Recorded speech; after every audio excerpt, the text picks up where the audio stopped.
tawadhu kepada Allah Subhanahu wa taala, tawadhu kepada Rasulullah sallallahu alaihi wasallam, tawadhu kepada para alim-alim kita, maka itu semua bisa disebut santri.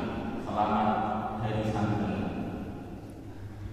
Berbicara tentang kebangsaan, bagi santri tidak hanya nasionalisme, karena santri tidak perlu isme-isme.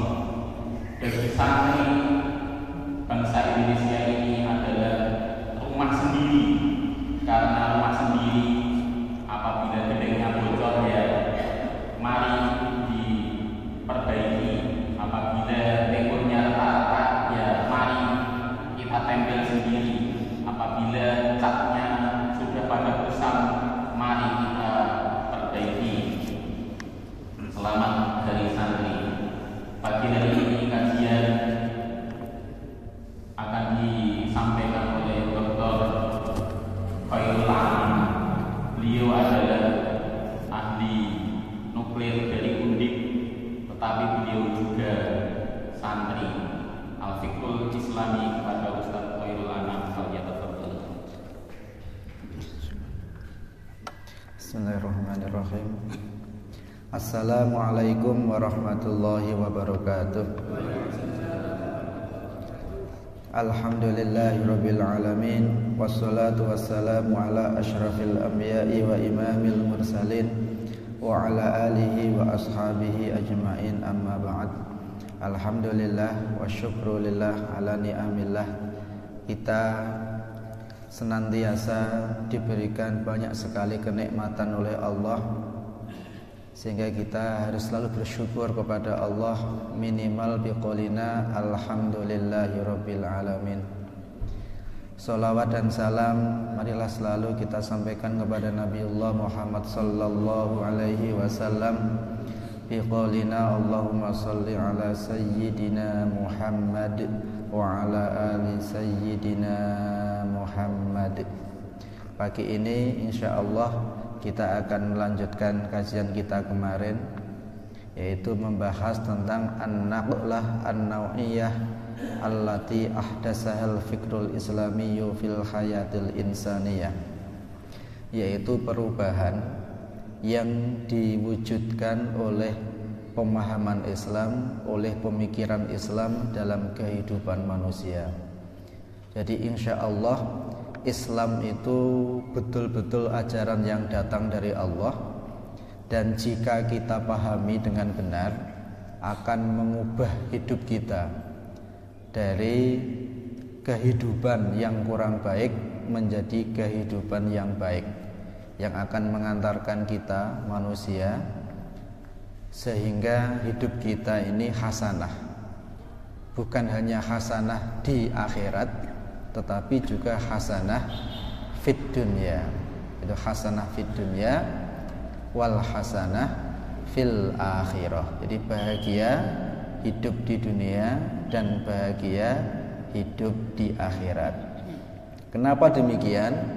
Karena Islam itu datang dari pencipta kehidupan. Ajaran Islam itu ajaran yang datang dari Allah, yang memang tujuannya itu untuk memperbaiki kehidupan manusia. Allah pencipta manusia, Allah pencipta kehidupan, Allah yang paling tahu hakikat kehidupan. Sementara kita yang memiliki akal, akal memang bisa kita gunakan. Cuma akal ini meskipun dalam beberapa hal mampu mengantarkan kepada kebaikan, cuma akal ini banyak keterbatasan, sehingga akal manusia itu terkadang tidak mampu mendeteksi hakikat kebaikan, sehingga yang dikira baik kadang-kadang ternyata malah buruk, dan sebaliknya yang dikira buruk ternyata itu malah kebaikan. Sehingga Allah menurunkan Al-Quran, menurunkan Islam, menjelaskan hakikat kebaikan, hakikat keburukan, dengan suatu harapan manusia melaksanakan kebaikan dan meninggalkan keburukan. Meski demikian, Islam itu ajaran. Yang namanya ajaran itu tidak ada paksaan. Sehingga Allah hanya menjelaskan ini baik, silahkan dilakukan, ini buruk, dampaknya demikian, jangan dilakukan. Tapi seandainya ada orang melakukan yang buruk gimana? Ya terserah. Nanti keburukan itu akan dirasakan sendiri. Gitu. Bapak dan Ibu yang dirahmati Allah, jadi ajaran Islam ini ajaran yang sangat baik. Tidak ada yang buruk dari Islam. Tapi meski demikian, memang tidak mesti yang baik itu kemudian diterima orang dengan serta-merta.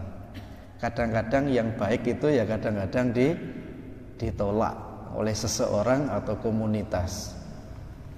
Nah, ini kemarin sudah kita bahas bagaimana diskusi antara seorang sahabat Nabi dengan Raja Najasyi. Nah, misi Islam itu betul-betul disampaikan oleh Rasul sampai dipahami oleh masyarakat. Meskipun orang yang paham tadi itu menerima atau menolak. Nah, salah satu orang yang sangat paham tetapi menolak itu adalah saudara Nabi sendiri, yaitu yang bernama Abu Sufyan. Abu Sufyan bin Al-Haris. Beliau ini sepupu Nabi. Beliau anaknya pamannya Nabi yang namanya Al-Haris. Al-Haris ini kakaknya bapaknya Rasul Abdullah. Kemudian Abu Sufyan ini umurnya sebaya dengan Rasul. Bukan hanya sekedar beliau itu sepupu Rasul, tetapi beliau itu satu susuan dengan Rasul, yaitu yang disusui oleh Sayyidatina Halimah As-Sa'diyah. Jadi beliau itu saudara Rasul, beliau itu sepupu, beliau itu satu susu dengan Rasul, beliau itu teman main Rasul. Itu tahu persis Nabi Muhammad itu siapa. Jadi betul-betul kawan yang dekat, saudara yang sangat dekat. Bahkan tidak ada orang yang wajahnya lebih mirip dengan Rasul melebihi Abu Sufyan. Sangat dekat dengan Rasul. Tapi pertanyaannya, apakah ketika Rasul mendakwahkan Islam, Abu Sufyan ini serta-merta menerima Islam? Jawabannya ternyata tidak. Abu Sufyan yang sangat dekat dengan Rasul, Abu Sufyan yang sangat paham Rasul, Abu Sufyan yang melihat bagaimana wahyu itu diturunkan, Abu Sufyan yang sangat cerdas luar biasa, Abu Sufyan yang tokoh di masyarakat, ternyata dengan semua kelebihan yang beliau miliki itu, ternyata beliau itu justru menentang Islam. Dengan segala kelebihan yang beliau miliki, justru dipakai untuk menentang Islam. Dan beliau itu menentang Islam kira-kira selama 20 tahun. Kira 20 tahun sampai akhirnya beliau menerima Islam. Butuh waktu 20 tahun untuk memahami Islam itu. Nah, ketika beliau menentang Islam, apakah beliau memahami kalau Islam itu jelek? Tidak. Beliau memahami Islam itu sangat baik. Dari mana kita tahu itu? Yaitu ketika beliau sedang berdagang ke daerah Romawi. Nah, pada saat itu sedang terjadi genjatan senjata antara Makkah dan Madinah, antara Rasulullah dan Quraisy. Nah, kemudian masa itu dimanfaatkan Rasulullah untuk mendakwahkan Islam, yaitu dengan cara mengirim surat kepada raja-raja di luar Arab. Nah, salah satu surat itu dikirimkan oleh Rasulullah kepada Kaisar, yaitu pemimpin Romawi pada saat itu, yaitu Heraklius. Rasul mengirim surat yang intinya mengajak mereka untuk masuk Islam agar mereka selamat dunia dan akhirat. Nah, begitu Kaisar Romawi ini mendapat surat yang dibawa oleh sahabat Nabi yang bernama Dihyah ibnu Al-Khalifah. Kemudian Kaisar Romawi ini menyuruh orang, coba cari orang yang dekat dengan Makkah, coba cari informasi siapa sebetulnya Muhammad yang mengirim surat kepada saya ini. Nah, pada saat itu kebetulan Abu Sufyan itu ada di daerah situ. Kemudian Abu Sufyan yang pada saat itu boleh dikata itu dedengkot penentang Rasulullah, dipanggil oleh Abu Sufyan, dipanggil oleh Kaisar Heraklius, dipanggil. Nah, kemudian akhirnya beliau ini menghadap Kaisar. Nah, ketika beliau menghadap Kaisar ini ditanya oleh raja. Panjang pertanyaannya, siapa sebetulnya dia? Apakah dari nasab yang baik-baik atau nasab yang kurang baik? Dijawab oleh Abu Sufyan dengan jujur ya, bahwa Muhammad itu datang dari nasab yang baik-baik.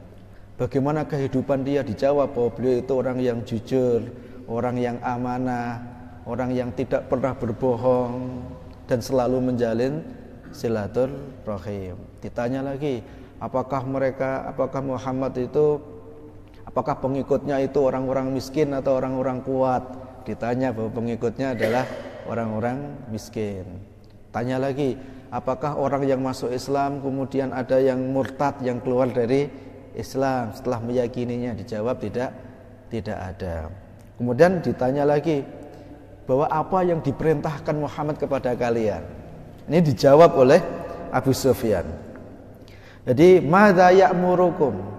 Apa yang diperintahkan oleh Muhammad kepada kalian? Apa yang diperintahkan oleh agama baru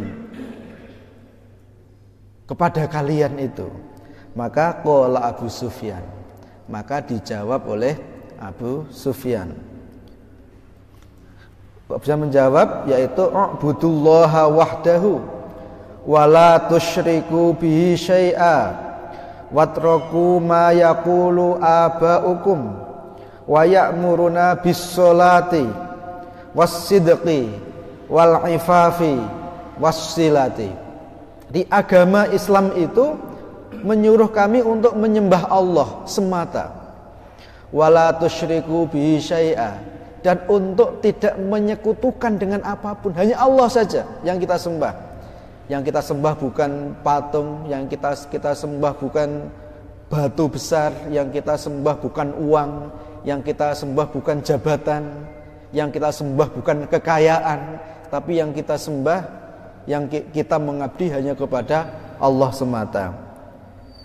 Watraku ma yaqulu aba'ukum, dan Islam mengajari kita untuk meninggalkan hal-hal yang keliru, meskipun itu menjadi warisan dari nenek moyang. Jadi kita hanya fokus kepada kebenaran, dari siapapun kebenaran itu disampaikan. Wa ya'muruna bis-sholati, kemudian Islam mengajari kami untuk sholat. Was-sidqi, Islam mengajari kami untuk jujur. Jadi Islam itu mengajarkan kita untuk jujur. Jadi kalau ada orang kok tidak jujur, itu berarti dia tidak mengamalkan Islam. Wal ifafi, Islam mengajar kita untuk menjaga kehormatan. Wasilati, dan Islam mengajarkan kita untuk silaturahim, menjalin persaudaraan. Ini misi ajaran Islam, dan ini difahami betul oleh Abu Sufyan. Dan beliau dengan jujur berkata ketika ditanya oleh Kaisar Heraklius. Meskipun beliau itu pada saat itu menjadi pemimpin kekufuran. Itu ilah Islam. Tetapi yang menarik adalah meskipun beliau tahu Islam itu seperti itu, tetapi dalam kenyataannya tetap saja beliau itu menentang Islam, menolak Islam, bahkan memusuhi Islam. Lah kenapa kok begitu? Ya ternyata beliau itu punya agenda sendiri. Ada ketakutan sendiri kalau sampai Islam ini diterapkan, kalau sampai Islam ini diyakini oleh masyarakat. Jadi meskipun memang Islam itu luar biasa, meskipun Islam itu mengajarkan hal yang luar biasa, yang sangat baik, tapi memang dalam kenyataannya di masyarakat itu selalu ada saja tokoh-tokoh masyarakat biasa yang menentang, yang menolak Islam. Ini sunnatullah. Ya, terus gimana? Ya sudah, memang itu sunnatullah. Berarti kalau begitu ya berarti kita tetap harus konsisten dengan Islam sambil kita berusaha untuk tetap mendakwahkan Islam apa adanya. Nggak usah ditambah-tambah, nggak usah dikurang-kurang.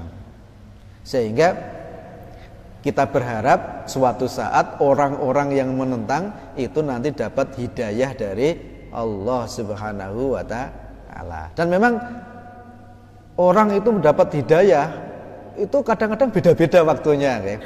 Ada yang seperti Abu Bakar As-Siddiq, begitu dijelaskan Islam langsung masuk Islam. Ada yang seperti sahabat Nabi, pamannya Nabi, yaitu Hamzah. Beliau butuh waktu beberapa tahun untuk sampai meyakini Islam itulah agama yang benar. Ada juga yang seperti Abu Sufyan, butuh waktu 20 tahun. Ketika terjadi Fathu Makkah, ketika mereka kalah, baru yakin kalau Islam itu benar, dan akhirnya baru mau masuk Islam. Butuh waktu 20 tahun. Padahal beliau itu saudara dekat Rasulullah Muhammad sallallahu alaihi wasallam. Disinilah Islam itu sebetulnya memang mengubah masyarakat. Tetapi meski demikian memang di sini butuh perjuangan, butuh penjelasan secara jujur, dan yang lebih penting lagi ketika kita itu menyampaikan Islam, kita itu memang perlu kesabaran. Karena menyampaikan yang benar itu kadang-kadang ditolak, sehingga butuh kesabaran. Karena Islam itu tadi mengubah semuanya. Makanya wa yumkinu talkhisun naqlah an-nau'iyah allati ahdasahal fikrul islamiyyu fin nasi alladzina hamaluhu wa bannuhu bima yali. Jadi kata beliau yang nulis kitab ini dapat diringkas bahwa Islam itu mampu mengubah manusia. Ringkasnya yang pertama, naqalal fikrul islamiyyu an-nasa min ibadati ghairillah kal asnam wan nar ila ibadatillahi wahdah. Islam mengubah manusia dari menyembah makhluk apapun bentuknya, bisa berupa patung, berupa api, berupa jabatan, berupa manusia, berubah hanya menyembah pencipta makhluk, yaitu Allah Subhanahu wa ta'ala. Dan orang kalau sudah bergantung hanya kepada Allah, orang itu kalau sudah semua diserahkan kepada Allah, la khaufun alaihim walahum yahzanun. Enggak ada takut, enggak ada sedih.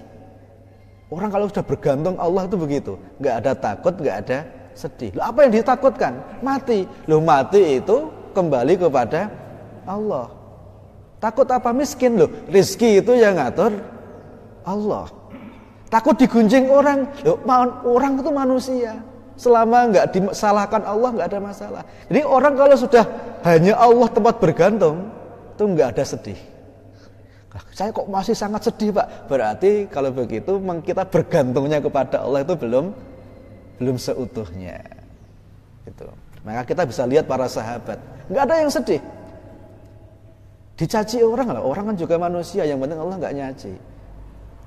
Miskin loh, miskin itu kan bagian dari ujian. Kaya juga bagian dari ujian. Dipuji orang bagian dari ujian. Dipuji orang bagian dari ujian. Jadi santai saja mereka itu. Gitu. Inilah orang kalau sudah bergantung kepada Allah. Inilah yang dihadirkan Islam. Sehingga akhirnya muncul orang betul-betul itu luar biasa. Karena dia nggak lagi cari dipuji, nggak lagi sedih dihina. Inilah orang yang sudah paham Islam seperti itu. Dan yang kedua, ghayyara nazratahum fil hayah. Islam itu mengubah cara pandangnya tentang kehidupan. Berubah akhirnya. Melihat kekayaan, dia melihat dunia itu hanya sekedar tempat untuk beribadah, nggak lebih. Kenapa cari uang? Ya memang uang itu dibutuhkan agar kita bisa makan, bisa lain-lain. Hanya itu saja, tapi hanya alat saja. Uang bukan segala-galanya. Jabatan itu hanya tempat untuk berkontribusi. Kalau nggak punya ya nggak apa-apa berkontribusi di tempat yang lain.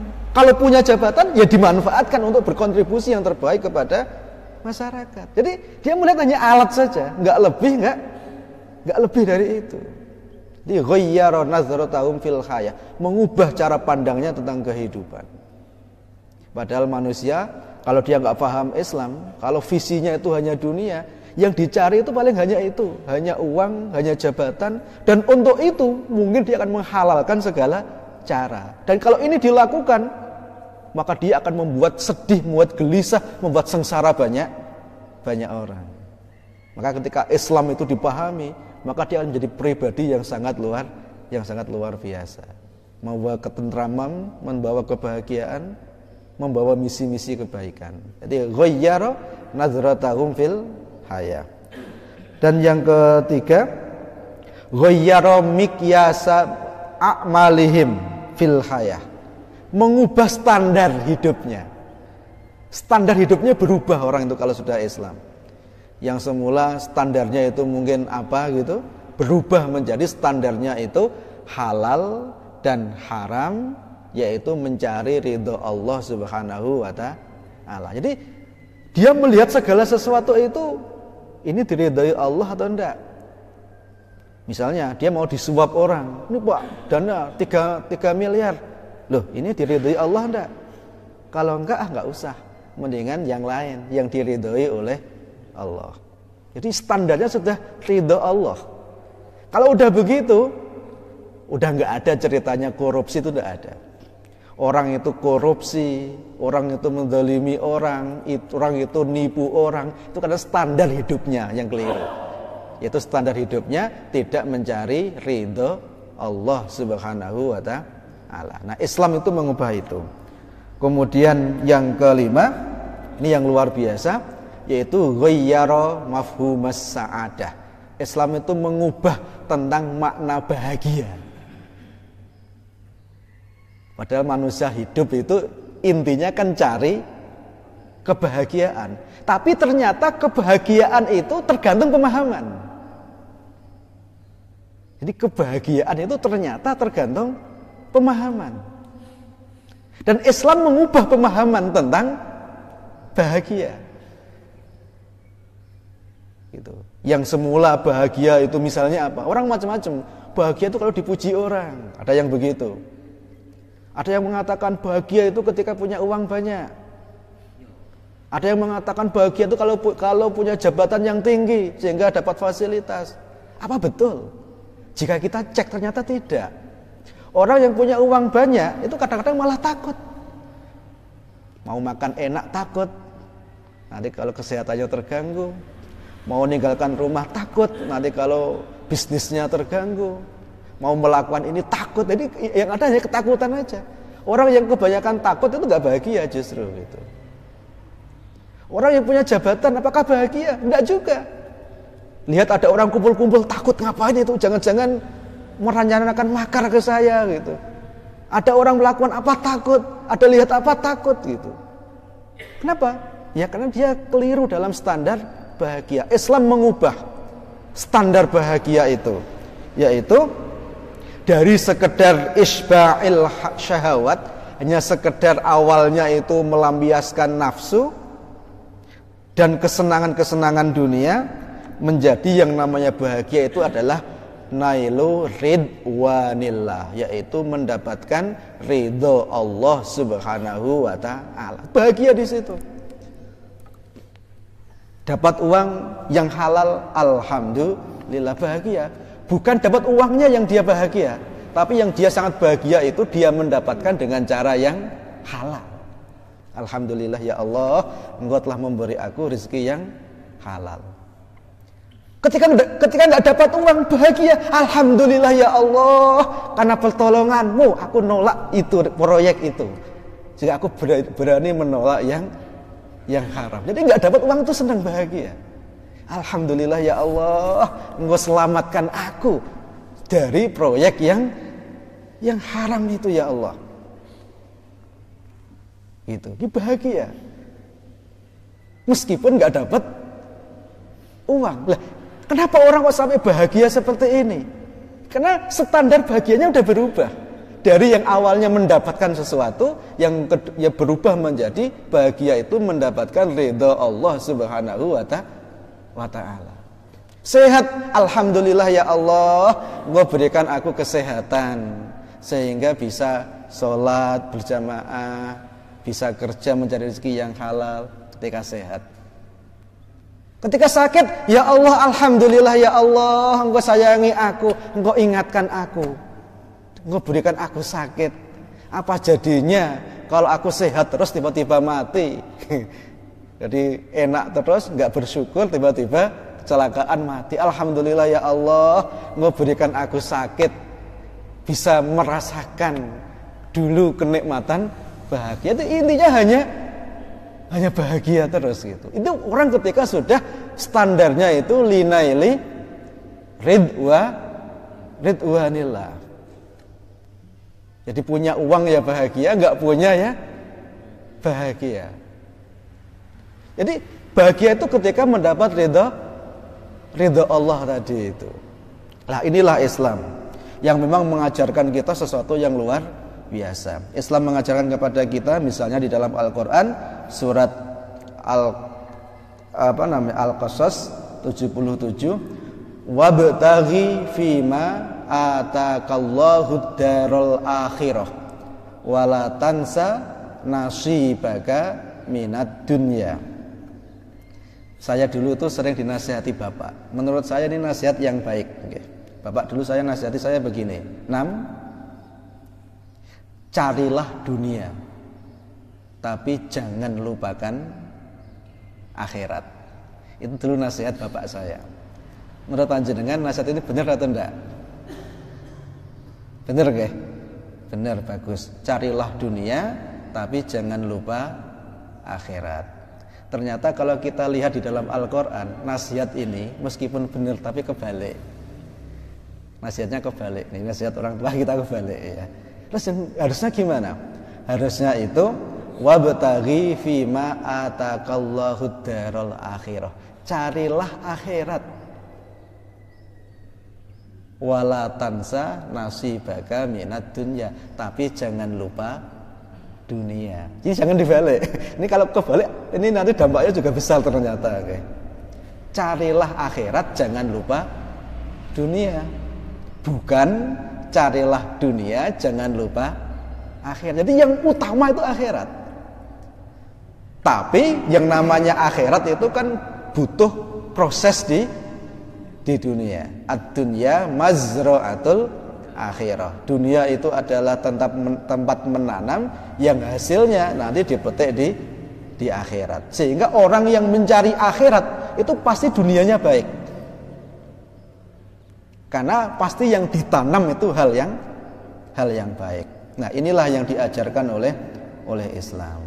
Jadi Islam itu mengubah semua dari yang awalnya tidak baik menjadi baik. Insya Allah kalau kita ini memahami Islam, kalau kita ini menerapkan Islam, maka insya Allah Allah menjamin kita ini hasanah fid dunya dan hasanah fil akhirah. Nah, kalau kenyataannya ini orang ini Islam, dia paham Islam, tapi kenapa kok begini dan begitu? Itu bisa jadi memang ada yang kurang. Pemahamannya mungkin ada yang kurang, atau penerapan Islam itu bisa jadi ada yang kurang.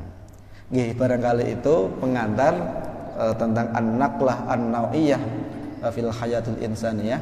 Monggo barangkali kalau waktunya masih agak longgar untuk diskusi. Monggo silakan.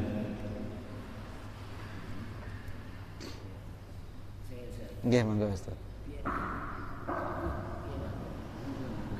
Assalamualaikum warahmatullahi wabarakatuh.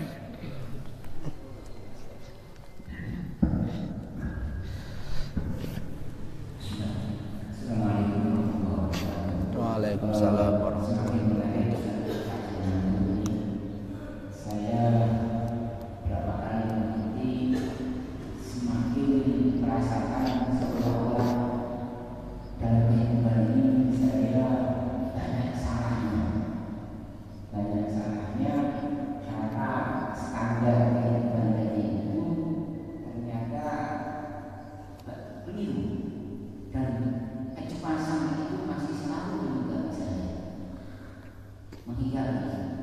Kalau karena saya sebagai seorang pengusaha, begitu situasi ekonomi global ini tahu gelisah, ya saya dari perempuan, kenapa seperti ini? Saya kan tidak seperti ini. Nah, pertanyaan saya begini, mendengarkan kajian ini menarik, tapi ini yang terakhir sebetulnya aku katakan, saya berhadapan sama orang-orang yang tadi itu adalah seorang yang sangat saya tahu, seorang yang sangat saya hormati.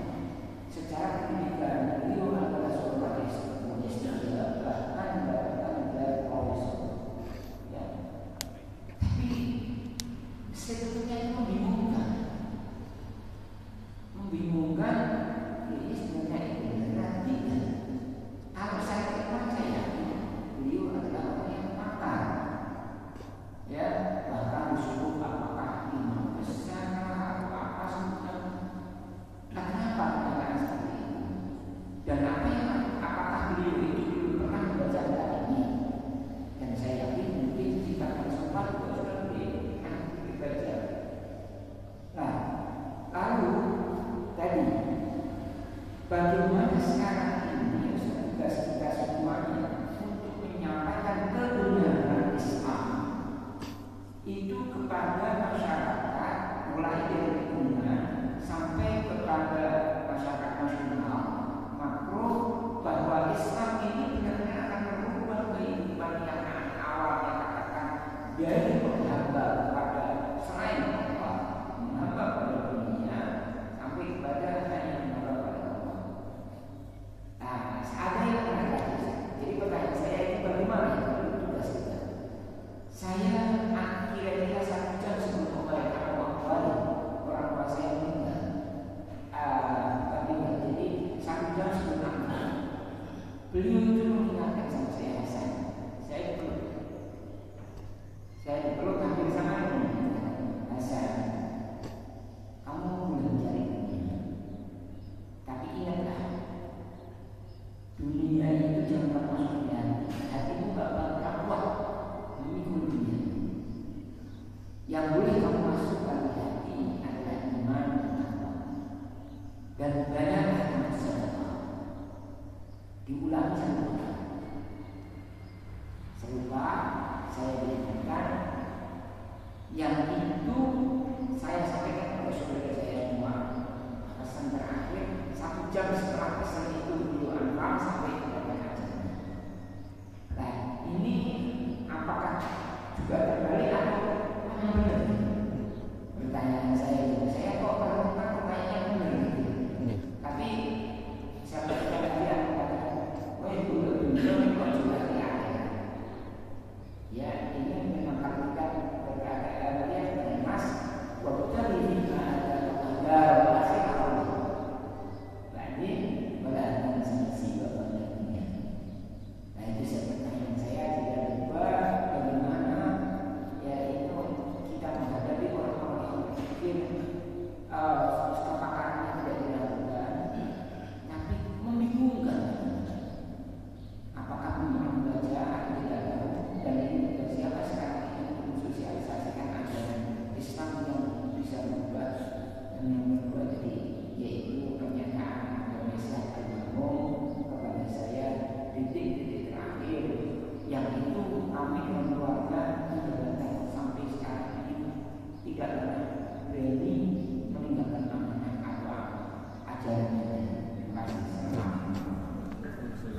Waalaikumsalam.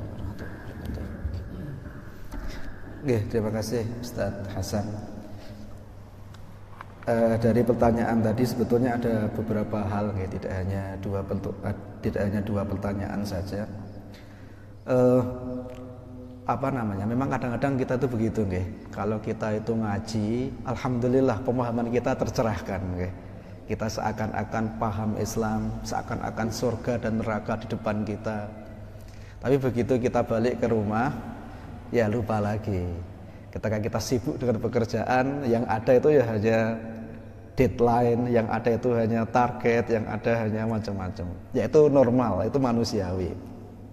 Dulu ada sahabat juga yang bilang ke Rasul begitu, ya Rasulullah, kami kalau bersama engkau itu seakan-akan surga neraka di depan mata kami. Tapi begitu kami balik ke rumah, kumpul dengan anak, istri, sibuk dengan pekerjaan, itu lupa semuanya. Itu apakah kami termasuk orang yang munafik, wahai Rasulullah?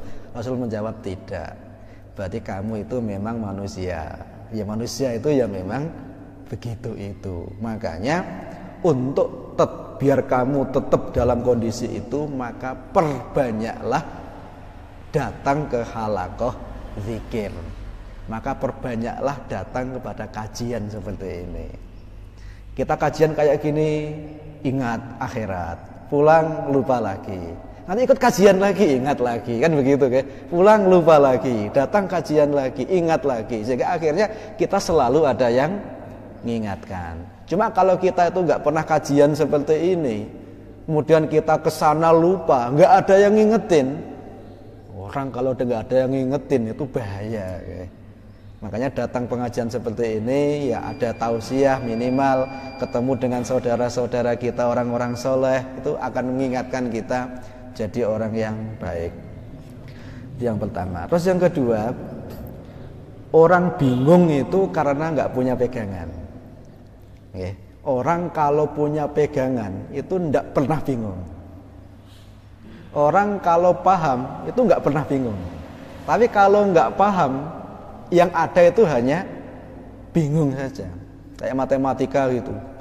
Berapa nilainya integral 23 x gitu. Tapi kalau udah paham nggak bingung. Tapi kalau orang belum paham, berapa nilainya 5 ditambah 3 dikurangi 2, hanya tabatan aja bingung gitu. Kenapa bingung? Karena belum paham. Nah, Islam itu pegangan kita. Quran hadis itu pegangan kita. Orang kalau sudah paham Quran hadis, insya Allah dengan benar, nggak ada yang dibingungkan. Meskipun itu ada seorang tokoh ngomong begini, profesor ngomong begini, orang yang mendapat gelar kiai ngomong begini, kita paham. Qurannya bilangnya begini kok. Gitu. Jadi akhirnya pernyataan orang itu bukan jadi ukuran, tapi menjadi sesuatu yang diukur. Gitu. Itu bagi kita, jadi kita nggak akan bingung. Jadi kalau kita itu bingung, itu memang berarti ada sesuatu yang masih kurang dalam pemahaman kita. Itu yang pertama. Tetapi yang kedua terkait kita, nah kemudian terkait dengan orang, yang namanya orang itu ya kadang-kadang itu meskipun dia sudah pinter, meskipun dia itu sudah paham, tapi kadang-kadang orang itu punya agenda-agenda tertentu. Nah, disinilah pentingnya kita itu untuk tetap menasehati. Ya, meskipun beliau sudah tokoh, meskipun beliau itu ulama, meskipun beliau itu seorang yang ibaratnya sudah dikultuskan, atau mungkin bukan dikultuskan ya, tapi dihormati. Ya, kalau memang beliau itu memang berbuat kesalahan, menyampaikan kesalahan, kalau kita punya akses untuk menasehati, lakukan itu dengan sebaik-baiknya, dengan mengharap ridha Allah Subhanahu wa ta'ala. Tentu kalau nasihati dengan cara yang baik, kalau bisa. Ya Ustadz, ya Syekh, ya Pak Kiai, Prof, jenengan itu maksudnya bagaimana kok menyampaikan begini dan begini? Apa itu tidak menyalahi Islam? Apa itu tidak membingungkan umat gitu? Karena memang tidak dipungkiri, yang namanya ulama itu memang ada dua menurut Rasulullah itu. Jadi ada ulama yang khair, ulama Allah, yaitu orang yang tahu ilmu dan dia menyampaikan ilmunya apa adanya sebagai amanah dari Allah. Yang kedua itu ada ulama su, orang yang dia tahu ilmu tetapi ilmunya itu menjadi komoditi, yang dijual untuk kepentingan pribadi. Jadi yang dijual penguasa, dia tahu sebenarnya itu haram. Tapi untuk mendapat sesuatu dia bilang itu halal. Atau sebaliknya, dia tahu kalau itu halal. Tapi untuk agar dia mendapat sesuatu, maka dia mengatakan haram. Ya memang ada yang seperti itu. Dan kalau sampai ini terjadi, ini memang luar biasa. Okay? Makanya Rasul itu pernah berkata, jadi sinfani idza soluha soluhan nas. Ada dua kelompok orang. Kalau dua kelompok orang ini baik, insya Allah akan baik masyarakat. Wa idza fasadata fasadan nas. Kalau dua kelompok ini buruk, ini jahat, hancurlah masyarakat. Yaitu al ulama wal umara, yaitu ulama dan umara. Jadi ulama itu bisa buruk juga memang ternyata. Apakah ilmunya yang buruk? Bukan, ilmunya benar. Tetapi ilmu yang benar tadi kemudian dimanfaatkan untuk sesuatu yang buruk. Sehingga ada istilah yang disampaikan oleh Sayyidina Ali, kalimatu haqqin urida biha batilan. Ada kadang-kadang itu ada kalimat yang hak, tetapi itu dimaksudkan untuk hal-hal yang tidak benar gitu ya. Ditempatkan pada hal-hal yang keliru. Nah disinilah kalau memang kita ketemu seperti itu ya kita nasihati. Kalau bisa secara langsung lebih baik, kalau nggak bisa secara langsung ya pokoknya caranya gimana lah agar kita itu bisa menasihati mereka. Karena inti dari agama itu ad-dinu an-nasihah, agama itu memberi nasihat. Meskipun yang kita nasihati itu bisa jadi dia lebih pintar, lebih tua dan sebagainya. Karena dalam Islam itu tidak ada hak monopoli untuk memberi nasihat. Oh, saya kan nggak ustadz, masa saya nasihati? Tidak ada. Dalam Islam itu ya memang intinya itu kan dalam Al-Quran itu kan wal asri innal insana lafi khusr illal ladzina amanu wa amilus solihat wa tawassaw bil haqqi wa tawassaw bis sabr. Jadi dalam Islam itu memang intinya itu memberi nasihat. Di manusia itu kan begini nggih. Manusia itu kan kadang-kadang kan baik, kadang-kadang tidak baik. Nah kalau pas kita itu dalam kondisi baik, ada saudara kita yang nggak baik diberi nasihat.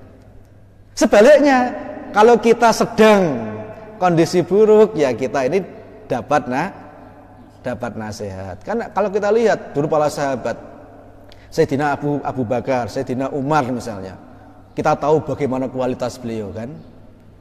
Apa kata beliau? Kalau aku ini sesuai kitabullah dan sunnah rasulnya, mohon aku dibantu. Tapi kalau aku menyimpang, mohon diingatkan. Manusia itu memang kayak begitu. Paham gak? Jadi ketika misalnya saya itu ngomong di sini, memberi nasihat semampu saya, itu bukan saya lebih baik dari panjenengan, bukan. Tapi ini sebetulnya adalah bagian dari tawasau bil haq dan tawasau bis sabr.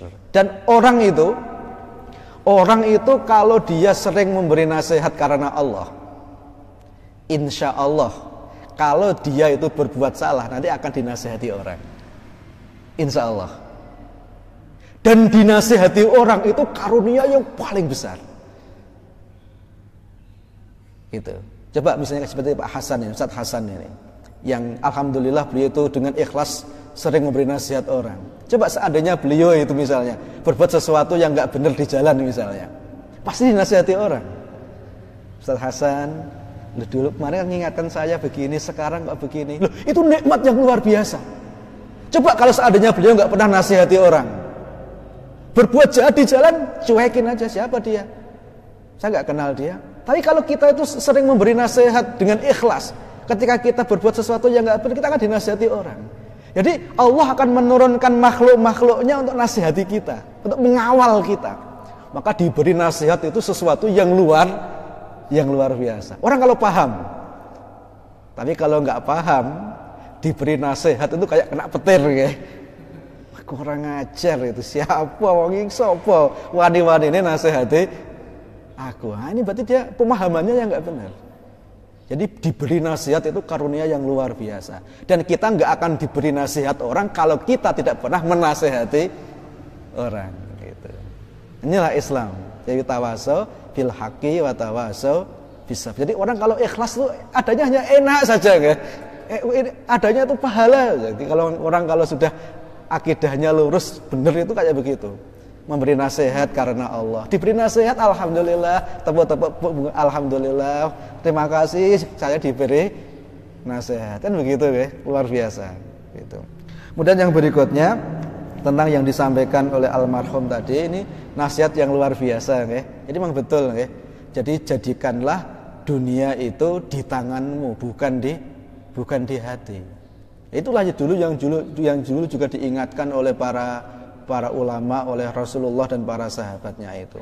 Jadi memang dunia itu sebetulnya hanyalah tempat kita ini berbuat sesuatu. Jadi ad-dunya mazra'atul akhirah. Dunia itu tempat menanam yang hasilnya dipetik di akhirat. Makanya dunia ini tempat di mana kita itu berkarya. Dunia itu adalah sesuatu yang harus disikapi. Dunia itu sesuatu yang harus kita pengaruhi, bukan mempengaruhi. Makanya dulu para sahabat itu melihat dunia dengan seperti itu, dengan pemahaman yang lurus. Jadi melihat dunia itu sebagai tools untuk berbuat sesuatu di hadapan Allah Subhanahu wa taala, tidak lebih tidak kurang. Makanya kita melihat nggak ada ceritanya para sahabat itu misalnya kemudian dia itu mengidolakan dunia, itu nggak ada. Tapi mencela dunia juga nggak ada. Dunia bukan untuk dicela. Sekarang kan banyak orang yang kalau ngomong suka mencela dunia, tapi hatinya yang dicari hanya dunia. Bukan untuk dicela. Dunia itu tempat, itu ada sesuatu yang harus disikapi. Gitu. Di tangan tempatnya, bukan di hati. Gitu. Makanya baik kita punya atau tidak punya itu ladang akhirat. Kita kalau pas lagi miskin, nggak punya uang, misalnya kita tetap sabar, kita tetap istiqomah di jalan Allah, ladang akhirat. Kita punya dunia, alhamdulillah ya Allah, Engkau berikan aku rezeki, sebagian diinfakkan. Infak itu bisa kepada keluarganya, anak, istrinya, itu infak loh ya, sedekah. Jadi jangan, orang sering keliru, dikiranya yang namanya sedekah itu misalnya hanya ke masjid, hanya kepada orang fakir miskin. Ya betul, itu sedekah. Tetapi termasuk bagian dari sedekah itu memberikan anak, menafkahi istri, itu bagian dari sedekah, dan pahalanya itu luar biasa. Makanya jenengan kalau paham seperti ini, memberi ke istri itu juga rasanya enteng gitu loh ya. Ini pahala ini. Jangan dikira ini enggak pahala. Orang sering salah paham, dikiranya yang namanya infak itu hanya kepada orang lain. Padahal memberi sedekah kepada anak, istri itu pahala yang sangat besar sekali gitu. Jadi kita niatkan semua itu karena Allah Subhanahu wa taala. Jadi kalau semua karena Allah itu rasanya juga enak tuh, enteng itu ya. Tapi kalau semua itu bukan karena Allah, jaluk duit mana? Dia ini piye gitu loh ya. Ayo begitu. Kok kurang ini ya, akhirnya kayak begitu. Kalaupun keluar itu ngedumel gitu kayak. Karena pemahaman yang keliru. Cuma kalau pemahaman benar, ngasih siapapun itu enak, karena dia ngasih itu bukan kepada dia. Memang uang itu sampai kepada dia, tapi kita itu motivasinya adalah linaili ridwanillah, untuk menggapai ridha Allah. Orang itu kalau sudah yang dilakukan itu untuk menggapai ridha Allah, wah udah luar biasa kayak. Udah luar biasa. Sudah ada orang ngomong apa, orang muji, orang menghina, orang ngomel, orang nggak ngomel, itu sudah masuk telinga kanan, keluar telinga kiri. Nah dia itu fokus hanya kepada Allah Subhanahu wa taala. Itu pemahaman memang, intinya pemahaman. Nyuwun ngapunten, ini sepertinya sudah syuruk ya. Jadi kita akhiri, semoga kajian ini membawa barokah kepada kita, membawa manfaat kepada kita, dan menjadikan hidup kita lebih baik, sehingga kita di dunia dan di akhirat betul-betul mendapat ridha Allah Subhanahu wa taala. Barakallahu li wa lakum wa nafa'ani wa iyyakum bima fihi minal ayati wa dzikril hakim, innahu huwas samiul alim. Wassalamualaikum warahmatullahi wabarakatuh.